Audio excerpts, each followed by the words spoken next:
Hi കൂട്ടുകാരെ, എല്ലാവർക്കും Ashan teacher online ക്ലാസ്സിലോട്ട് സ്വാഗതം. ഇന്നത്തെ ക്ലാസ്സിൽ നമ്മൾ ഡിസ്കസ് ചെയ്യാനായിട്ട് പോകുന്നത് 3ാം ക്ലാസ്സിലെ കൂട്ടുകാരുടെ ഫസ്റ്റ് ടൈം എക്സാമിനേഷൻ അഥവാ മക്കളുടെ ഓണ പരീക്ഷയ്ക്ക് യൂസ്ഫുൾ ആവുന്ന ഒരു ക്വസ്റ്റ്യൻ പേപ്പറും അവയ്ക്കുള്ള ഉത്തരങ്ങളുമാണ്. ഓക്കെ അല്ലേ മക്കളെ? അപ്പൊ ഇന്നത്തെ നമ്മുടെ സബ്ജക്ട് എന്ന് പറയുന്നത് നമ്മുടെ മലയാളം സബ്ജക്റ്റ് ആണ് കേട്ടോ. മലയാളവുമായി ബന്ധപ്പെടുത്തിയുള്ള ഒരു ക്വസ്റ്റ്യൻ പേപ്പർ ആണ് ഇന്നത്തെ ക്ലാസ്സിൽ നമ്മൾ ഡിസ്കസ് ചെയ്യുന്നത്. ഓക്കെ അല്ലേ മക്കളെ? അപ്പൊ നിങ്ങളുടെ ക്വസ്റ്റ്യൻ പേപ്പറിൽ ഇതേപോലുള്ള ഒരു സെക്ഷൻ ഉണ്ടായിരിക്കും. അവിടെ കുട്ടിയുടെ പേര് എന്നുള്ളത് മക്കൾ നിങ്ങളുടെ പേരുകൾ എഴുതുക, സ്കൂൾ എന്നുള്ളത് നിങ്ങളുടെ സ്കൂളിന്റെ പേര് എഴുതുക, ഡിവിഷൻ അതുപോലെ ക്ലാസ് എന്നിവിടങ്ങളിൽ മക്കൾ നിങ്ങളുടെ ക്ലാസ്സും ഡിവിഷനും തെറ്റാതെ കൃത്യമായിട്ട് എഴുതുക. ഓക്കെ അല്ലേ മക്കളെ? ഇനി നമുക്ക് ക്വസ്റ്റ്യനിലോട്ട് പോവാം. ഒന്നാമത്തെ പ്രവർത്തനം നോക്കാം മക്കളെ. പ്രവർത്തനം 1, വായിക്കാം എഴുതാം. മക്കളെ, ഇവിടെ നിങ്ങൾക്ക് വായിക്കാനായിട്ട് ചെറിയൊരു പാരഗ്രാഫ് തന്നിട്ടുണ്ട്. കൃത്യമായിട്ട് ശ്രദ്ധിച്ചിരിക്കുക.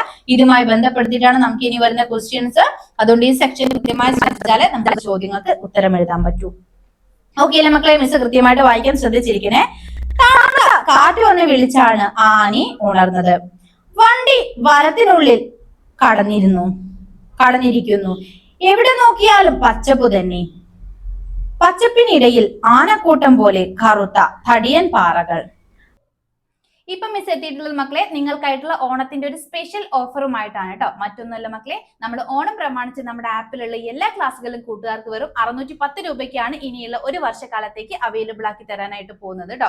ഓക്കെ മക്കളെ, അപ്പൊ അഡ്മിഷൻ എടുക്കാൻ താല്പര്യമുള്ള കൂട്ടുകാരുണ്ടെങ്കിൽ വേഗം തന്നെ ഇവിടെ സ്ക്രീനിൽ കാണുന്ന നമ്പറിലേക്ക് കോൺടാക്ട് ചെയ്യുക കേട്ടോ. ലിമിറ്റഡ് സീറ്റിലേക്ക് മാത്രമാണ് മക്കളെ നമ്മൾ ഈ ഒരു ഓഫർ കൊടുക്കുന്നത്. അപ്പൊ വേഗം തന്നെ എന്ത് ചെയ്യുക, സ്ക്രീനിൽ കാണുന്ന നമ്പറിലേക്ക് കോൺടാക്ട് ചെയ്യുക കേട്ടോ. നമ്മുടെ ആപ്ലിക്കേഷൻ ത്രൂ ആയിരിക്കും കൂട്ടുകാർക്ക് നിങ്ങളുടെ സിലബസ് ബേസ്ഡ് ആയിട്ടുള്ള 1 മുതൽ 7ാം ക്ലാസ് വരെയുള്ള കൂട്ടുകാർക്കായിട്ടുള്ള ട്യൂഷൻ ക്ലാസ്സുകൾ പ്രൊവൈഡ് ചെയ്യുന്നത്. അപ്പൊ വേഗം തന്നെ മക്കളെ മറക്കാതെ ഈ ഒരു നമ്പറിലേക്ക് കോൺടാക്ട് ചെയ്യുക. ഒരിക്കൽ കൂടി ഓർമ്മപ്പെടുത്താണ്, വെറും 610 രൂപയ്ക്കാണ് ഒരു വർഷത്തേക്ക് മക്കൾക്ക് 1 മുതൽ 7ാം ക്ലാസ് വരെയുള്ള നിങ്ങളുടെ സിലബസ് ബേസ്ഡ് ട്യൂഷൻ ക്ലാസ്സുകൾ അവൈലബിൾ ആവാനായിട്ട് പോകുന്നത്. അങ്ങകലെ ആനക്കൊമ്പ് പോലെ വെളുത്തൊരു വെള്ളച്ചാട്ടം. കിളികളുടെ ശബ്ദവും വെള്ളച്ചാട്ടത്തിന്റെ ഇരമ്പലും കൂടിയായപ്പോൾ വനത്തിൽ പാട്ടുകച്ചേരി തന്നെ. എന്താണ് മക്കളെ പറഞ്ഞിട്ടുള്ളത്? തണുത്ത കാറ്റ് വന്ന് വീശിയപ്പോഴാണ് ആന എന്ത് ചെയ്തിട്ടുള്ളത്, ഉറക്കം വിട്ട് ഉണർന്നിട്ടുണ്ടായിരുന്നത് അല്ലെ. അപ്പോഴേക്കും വണ്ടി എവിടെ പ്രവേശിച്ചിട്ടുണ്ടായിരുന്നു? വനത്തിനുള്ളിൽ. എന്താ മക്കളെ വനം എന്ന് പറഞ്ഞാല്? കാടിനാണ് പറയുന്നത്. അപ്പോഴേക്കും വണ്ടി കാടിനുള്ളിൽ എത്തിയിട്ടുണ്ട് അല്ലെ. പക്ഷെ എവിടെ നോക്കിയാലും എന്ത് മാത്രമേ കാണാനുള്ളത്? നല്ല പച്ചപ്പ് നിറഞ്ഞ സ്ഥലങ്ങളാണ് കാണാനായിട്ടുള്ളത് അല്ലെ. പിന്നെ പറഞ്ഞിട്ടുണ്ട് പച്ചപ്പിനിടയിൽ ആനക്കൂട്ടം പോലെ കറുത്ത തടിയൻ പാറകൾ ഉണ്ടായിരുന്നു. അതുപോലെ തന്നെ അങ്ങകലെ ആനക്കൊമ്പ് പോലെ എന്തുണ്ടെന്നാ പറഞ്ഞിട്ടുള്ളത്? വെളുത്തൊരു വെള്ളച്ചാട്ടവും ഉണ്ട് എന്ന് പറഞ്ഞിട്ടുണ്ട് അല്ലെ. പിന്നെയോ കിളികളുടെ ശബ്ദവും അതുപോലെ തന്നെ വെള്ളച്ചാട്ടത്തിന് ഇരമ്പലും കൂടിയായപ്പോൾ വനത്തിൽ എന്തുപോലെ ഉണ്ടായിരുന്നു മക്കളെ? ഒരു പാട്ടുകച്ചേരി പോലെ തന്നെ ഉണ്ടായിരുന്നു അല്ലെ. ഇനി ബാക്കി ഭാഗം നോക്കി മക്കളെ. കാറ്റിനൊപ്പം നൃത്തം ചെയ്യുന്ന മരങ്ങൾക്കിടയിലൂടെ ഓടിക്കളിക്കുന്ന സൂര്യരശ്മികൾ.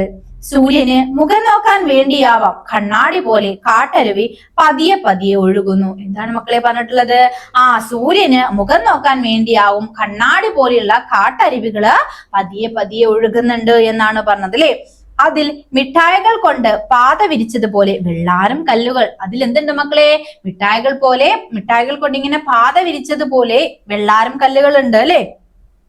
പുൽച്ചെടി മുതൽ മാനം മുട്ടയുള്ള വൻമരങ്ങൾ വരെ പരസ്പരം കൈകോർത്ത് താങ്ങും തണലുമായി നിൽക്കുന്നത് കണ്ടിട്ടും മതിയാകുന്നില്ല. കാട് എത്ര സുന്ദരമാണ്. ഈ യാത്ര അവസാനിക്കാതിരുന്നെങ്കിൽ. എന്താണ് മക്കളെ പറഞ്ഞ? ഒരു യാത്രയെ കുറിച്ചിട്ടുള്ള കാര്യങ്ങളാണ് നമുക്ക് അവിടെ തന്നിട്ടുള്ളത് അല്ലെ. ഓക്കെ മക്കളെ, ക്ലിയർ ആയിട്ടുണ്ടല്ലോ? ഈ മക്കൾക്ക് വേണമെങ്കിൽ വീഡിയോ പോസ്റ്റ് ചെയ്ത് വെച്ച് ഒരിക്കൽ കൂടി ഈ ഒരു സെക്ഷൻ വായിക്കാം കേട്ടോ. നമുക്ക് ക്വസ്റ്റ്യനിലോട്ട് പോകാം. ആദ്യത്തെ ചോദ്യം ഇതാണ് മക്കളെ. വിവരണം വായിച്ചല്ലോ, ചുവടെ കൊടുത്തിരിക്കുന്ന ചോദ്യങ്ങൾക്ക് ഉത്തരം എഴുതൂ. ആനയെ വിളിച്ചുണർത്തിയത് ആരാണ്? ആരായിരുന്നു മക്കളെ ആനയെ വിളിച്ചുണർത്തിയത് ആരാണ്? നമ്മൾ ഫസ്റ്റ് ആ വിവരണത്തിന്റെ തുടക്കത്തിൽ തന്നെ നമ്മൾ വായിക്കുന്നുണ്ട് അല്ലെ. ആനക്കൂട്ടം, കാറ്റ്, സൂര്യൻ, കിളികൾ. ആരായിരുന്നു മക്കളെ ആനയെ വിളിച്ചുണർത്തിയിട്ടുണ്ടായിരുന്നത്? നോക്കിക്കേ, തണുത്ത കാറ്റ് വന്ന് വിളിച്ചാണ് ആനി ഉണർന്നത്. അപ്പൊ ആരാണ് മക്കളെ? ബി ഓപ്ഷൻ ആണ് അല്ലെ, കാറ്റ് എന്നതാണ് കറക്റ്റ് ആൻസർ വരുന്നത്. സിമ്പിൾ അല്ലേ മക്കളെ? നമുക്ക് നമ്മുടെ ആ ഒരു വായിക്കാനായിട്ട് തന്നിട്ടുള്ള വിവരണത്തിൽ തന്നെ അതിനുള്ള ഉത്തരം അടങ്ങിയിട്ടുണ്ട് അല്ലെ. ഇനി അടുത്തൊരു ക്വസ്റ്റ്യൻ നോക്കിക്കേ മക്കളെ. ആകാശം എന്ന അർത്ഥം പ്രയോഗിച്ചിട്ടുള്ള പദം ഏത്? ആകാശം എന്ന അർത്ഥത്തിൽ പ്രയോഗിച്ചിട്ടുള്ള പദം ഏത്? പാത, അരുവി, വനം, മാനം. ഏതാണ് മക്കളെ? ഏതാണ്? പാത എന്ന് പറഞ്ഞാൽ മക്കൾക്ക് അറിയാലോ, നമ്മളിങ്ങനെ നടന്നു പോകുന്ന ഒരു വഴിക്ക് അല്ലെ. ദെൻ അരുവി അറിയാലോ മക്കളെ. വനം എന്ന് പറഞ്ഞാൽ എന്താണ്? കാടാണ്. മാനം എന്ന് പറഞ്ഞാൽ ഇംഗ്ലീഷ് സംസാരിക്കാൻ എല്ലാ കൂട്ടുകാർക്കും ഇഷ്ടമായിരിക്കും അല്ലേ? അപ്പൊ ഇതാ 10 ഡേയ്സിന്റെ ഒരു സ്പോക്കൺ ഇംഗ്ലീഷ് കോഴ്സുമായിട്ടാണ് മിസ് എത്തിയിട്ടുള്ളത് കേട്ടോ. 10 ദിവസത്തെ ഈ ഒരു സ്പോക്കൺ ഇംഗ്ലീഷിന് വെറും 210 രൂപ മാത്രമാണ് മക്കളെ നിങ്ങൾക്ക് ഫ്രീ ആയിട്ട് വരുന്നത്. അപ്പൊ താല്പര്യമുള്ള കൂട്ടുകാർ മടിക്കാതെ തന്നെ വേഗം സ്ക്രീനിൽ കാണുന്ന ഈ ഒരു നമ്പറിലേക്ക് കോൺടാക്ട് ചെയ്യുക കേട്ടോ. വളരെ ലിമിറ്റഡ് സീറ്റിലേക്ക് മാത്രമാണ് നമ്മൾ ഈ ഒരു സ്പോക്കൺ ഇംഗ്ലീഷിന്റെ ഈ ഒരു 10 ഡേയ്സ് ക്ലാസ് പ്രൊവൈഡ് ചെയ്യുന്നത്. അപ്പൊ താല്പര്യമുള്ള കൂട്ടുകാരൊക്കെ വേഗം തന്നെ നമ്മളുമായിട്ട് കോൺടാക്ട് ചെയ്യുക. ഇംഗ്ലീഷിലെ ഏറ്റവും ബേസിക് ആയിട്ടുള്ള കാര്യങ്ങളും ഗ്രാമർ സെക്ഷൻസും എല്ലാം തന്നെ നമ്മൾ ഈ ഒരു കോഴ്സിലൂടെ നിങ്ങൾക്കായിട്ട് പ്രൊവൈഡ് ചെയ്യുന്നുണ്ട്. എന്താണ് മക്കളെ? ആകാശം എന്നതാണ് അർത്ഥം വരുന്നത്. ഓക്കെ അല്ലേ? ദെൻ അടുത്ത നോക്കിക്കേ, കണ്ണാടി പോലെ കാട്ടരുവി എന്നതുകൊണ്ട് അർത്ഥമാക്കുന്നത് എന്ത്? തെളിഞ്ഞ വെള്ളം, രുചിയുള്ള വെള്ളം, കലങ്ങിയ വെള്ളം, ചൂടുവെള്ളം. എന്തിനാ മക്കളെ? കണ്ണാടി പോലെ കാട്ടരുവി എന്ന് പറഞ്ഞാൽ അത്രയും തെളിഞ്ഞ വെള്ളം എന്നതാണ് അർത്ഥമാക്കുന്നത് അല്ലെ? അപ്പൊ എന്താണ് മക്കളെ കറക്റ്റ് ആൻസർ? എന്താണ്? തെളിഞ്ഞ വെള്ളം. ഓപ്ഷൻ എ ആണ് അല്ലെ? തെളിഞ്ഞ വെള്ളം എന്നതാണ് കൃത്യമായിട്ടുള്ള ഉത്തരം. ഓക്കെ അല്ല മക്കളെ? ഇനി അതിൽ തന്നെയുള്ള ഡി ക്വസ്റ്റ്യൻ നോക്കിക്കേ. വനത്തിൽ പാട്ട് കച്ചേരി നടത്തിയത് ആരൊക്കെയായിരുന്നു മക്കളെ? നമുക്ക് ഓപ്ഷൻസ് തന്നിട്ടുണ്ട്. പുൽച്ചെടികളും വൻമരങ്ങളും, കിളികളും വെള്ളച്ചാട്ടവും, സൂര്യനും കാറ്റും, വെള്ളാരും കല്ലുകളും, കാട്ടരുവിയും. ആരായിരുന്നു മക്കളെ? കിളികളും അതുപോലെ തന്നെ വെള്ളച്ചാട്ടവുമാണ് എന്താക്കിയിട്ടുണ്ടായിരുന്നത്?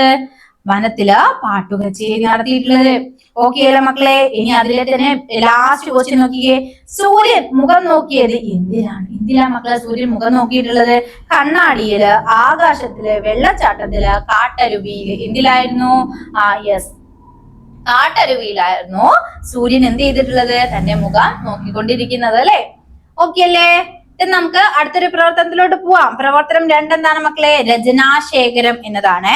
ആനയുടെ പഴഞ്ചൊൽ ശേഖരം നോക്കൂ. സമാനാശയം വരുന്ന 2 പഴഞ്ചൊല്ലുകൾ കൂടി എഴുതി ചേർക്കൂ. അപ്പൊ നോക്കിക്കേ മക്കളെ, ആനയുടെ പഴഞ്ചൊൽ ശേഖരമാണ് നമുക്ക് അവിടെ തന്നിട്ടുള്ളത്. അപ്പം അവിടെ കൊടുത്തിട്ടുള്ള പഴഞ്ചൊല്ലിന്റെ അതേ ആശയം വരുന്ന മറ്റ് 2 ചൊല്ലുകൾ കൂടി മക്കളടുത്ത് സ്വയം എഴുതാനായിട്ടാ പറഞ്ഞിട്ടുള്ളത്. ഓക്കെ അല്ലേ മക്കളെ? അപ്പൊ നമുക്ക് ഓരോന്നായിട്ട് വായിക്കാം. എന്താണ്? ഒത്തുപിടിച്ചാൽ മലയും പോരും അല്ലെ? ഒത്തുപിടിച്ചാൽ എല്ലാവരും ഒന്നിച്ച് ഒറ്റക്കെട്ടായി ഒരേ മനസ്സോട് നിന്നാൽ നമുക്ക് എത്ര വലിയ കാര്യമാണെങ്കിൽ നമുക്ക് നിഷ്പ്രയാസം ചെയ്യാനായിട്ട് സാധിക്കും. ഓക്കെ അല്ലേ മക്കളെ? ഇതിന് അടുത്തത് ഒരുമയുണ്ടെങ്കിൽ ഉലക്കമേലും കിടക്കാം. ഒരുമയുണ്ടെങ്കിൽ ഉലക്കമേലും കിടക്കാം എന്നതാണ് പറയുന്നത് അല്ലെ? അപ്പൊ ഇതെല്ലാം എന്തുമായി ബന്ധപ്പെട്ടതാണ് മക്കളെ? ആശയം എന്താണ്? യെസ്, ഒരുമയുമായി ബന്ധപ്പെട്ടിട്ടുള്ളതാണ് അല്ലെ? അപ്പൊ അതേ ആശയം വരുന്ന മറ്റ് 2 പഴഞ്ചൊല്ലുകൾ കൂടി മക്കളെടുത്ത് എഴുതാനാ പറഞ്ഞിട്ടുള്ളത്. നോക്കിക്കേ മക്കളെ, ഒരുമ തന്നെ പെരുമ. എന്താണ്? ഒരുമ തന്നെ പെരുമ. അതുപോലെ ഐക്യമത്യം മഹാബലം. ഇതൊക്കെ എന്താണ് മക്കളെ? ഒരുമയുമായി ബന്ധപ്പെടുത്തിയിട്ടുള്ള അതേ ആശയം വരുന്ന പഴഞ്ചൊല്ലാണ്. ഓക്കെ, അപ്പം ഒത്തുപിടിച്ചാൽ മലയും പോരും, ഒരുമ തന്നെ പെരുമ, ഒരുമയുണ്ടെങ്കിൽ ഉലക്കമേലും കിടക്കാം, ഐക്യമത്യം മഹാബലം. ഓക്കെ അല്ലേ മക്കളെ? ഇമ്പോർട്ടന്റ് ആണ്. കൂട്ടുകാരെ, നിങ്ങൾക്ക് വെറും 10 ദിവസം കൊണ്ട് ഹിന്ദി പഠിക്കാൻ ആഗ്രഹമുണ്ടോ? എങ്കിൽ താല്പര്യമുള്ള മക്കളൊക്കെ വേഗം സ്ക്രീനിൽ കാണുന്ന ഈ ഒരു നമ്പറിലേക്ക് കോൺടാക്ട് ചെയ്തോളൂ കേട്ടോ. വെറും 210 രൂപയ്ക്കാണ് നമ്മൾ ഈ ഒരു 10 ദിവസത്തെ കോഴ്സ് കൂട്ടുകാർക്കായിട്ട് പ്രൊവൈഡ് ചെയ്യുന്നത്. ഏതൊരു ചെറിയ ക്ലാസ്സിലുള്ള കുട്ടികളായാലും അതുപോലെ തന്നെ വലിയ ക്ലാസ്സിലുള്ള കുട്ടികളായാലും എല്ലാവർക്കും ഒരേപോലെ യൂസ് ചെയ്യാവുന്ന ക്ലാസ്സുകളാണ് നമ്മൾ ഈ 10 ഡേയ്സ് കോഴ്സിൽ ഉൾപ്പെടുത്തിയിട്ടുള്ളത് കേട്ടോ. അപ്പൊ വേഗം തന്നെ മക്കളെ സ്ക്രീനിൽ കാണുന്ന നമ്പറിലേക്ക് കോൺടാക്ട് ചെയ്യുക. ഇന്ത്യയുടെ ഏറ്റവും ബേസിക് ആയിട്ടുള്ള കാര്യങ്ങൾ മുതൽ നമ്മൾ ഈ ഒരു കോഴ്സിൽ നിങ്ങൾക്കായിട്ട് പ്രൊവൈഡ് ചെയ്യുന്നതായിരിക്കും കേട്ടോ മക്കളെ. പഴഞ്ചൊല്ലി ഇതേ കണക്ക് തന്നെ നമുക്ക് ഒരാശയം തന്നിട്ട് ഒക്കെ നമുക്ക് ചോദിക്കാം. അതിനുള്ള പ്രോബബിലിറ്റി ഉണ്ട്. അപ്പൊ കൃത്യമായിട്ട് മക്കൾ എന്ത് ചെയ്യാം? മനസ്സിലാക്കി വെക്കുക.